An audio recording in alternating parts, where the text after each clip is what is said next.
ही गोकर्णाची फुले आहेत. गोकर्ण ही अपराजिता या नावानेही ओळखली जाते. निळी आणि पांढरी अशा दोन रंगांमध्ये गोकर्णाची फुले असतात आणि दोन्ही रंगांची फुले अतिशय आकर्षक आणि सुंदर दिसतात.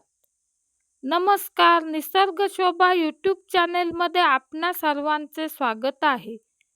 आज आपण गोकर्णाच्या फुलाविषयी आणि वेलीविषयी माहिती जाणून घेणार आहोत. त्यापूर्वी आपण या चॅनेलवर नवीन असाल तर चॅनेलला सबस्क्राईब करा. ही पहा, गोकर्णाची वेल अशा प्रकारे दिसते. गोकर्णाच्या वेलाची पाने ही हिरवी गर्द असतात. गोकर्ण ही फॅबेसी कुळातील सदाहरित वेलवर्गीय वनस्पती आहे. गोकर्णाची वेल असते आणि ही वेल चांगल्या आधाराने चांगली वाढते, पसरते आणि फुलांनी बहरते. निळ्या रंगाची गोकर्णाची फुले ही भगवान श्रीहरी, विष्णू आणि माता लक्ष्मी यांना अत्यंत प्रिय असतात. ही पहा, निळ्या रंगाची गोकर्णाची फुले अशा प्रकारे दिसतात.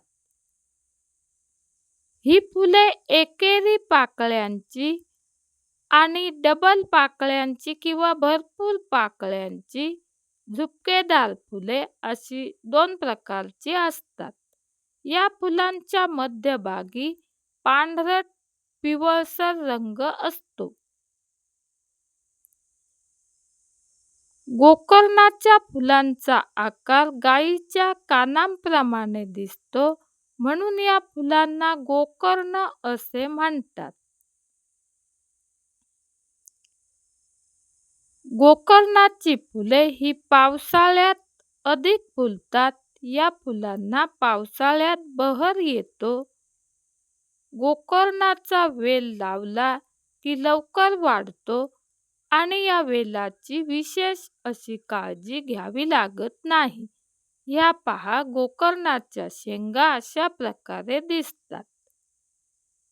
गोकर्णाची फुले फुलून गेली की शेंगा तयार होतात आणि या शेंगा पिकून परिपक्व झाल्या की त्यामध्ये काळ्या रंगाच्या बिया असतात आणि या बियांपासून गोकर्णाची रोपे तयार करण्यात येतात आणि ही रोपे लावून गोकर्णाची लागवड केली जाते.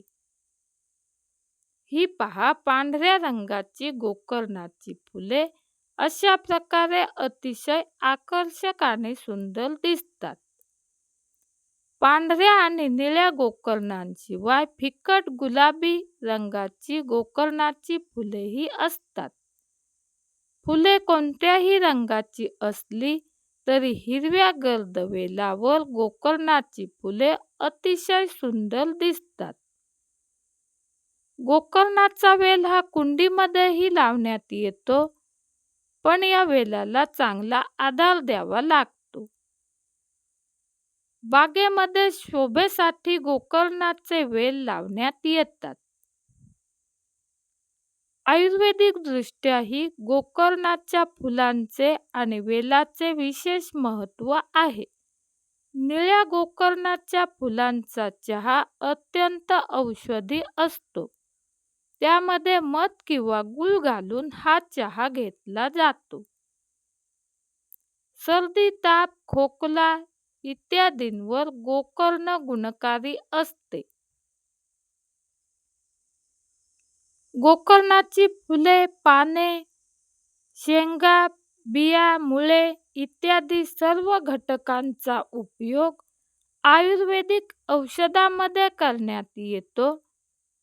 फक्त औषधामध्ये उपयोग करण्यापूर्वी तज्ज्ञांचा सल्ला घेणे आवश्यक असते. ही पहा, गोकर्णाची वेल आणि गोकर्णाची फुले अशा प्रकारे अतिशय सुंदर दिसतात. वास्तुशास्त्रातही गोकर्णाचा वेल घरामध्ये लावणे अत्यंत शुभ मानले जाते. गोकर्णाच्या वेलामुळे घरामध्ये समृद्धी आणि सकारात्मकता निर्माण होते असे मानले जाते. वास्तुशास्त्रानुसार घराच्या पूर्वेला किंवा उत्तरेला गोकर्णाचा वेल लावणे शुभ असते.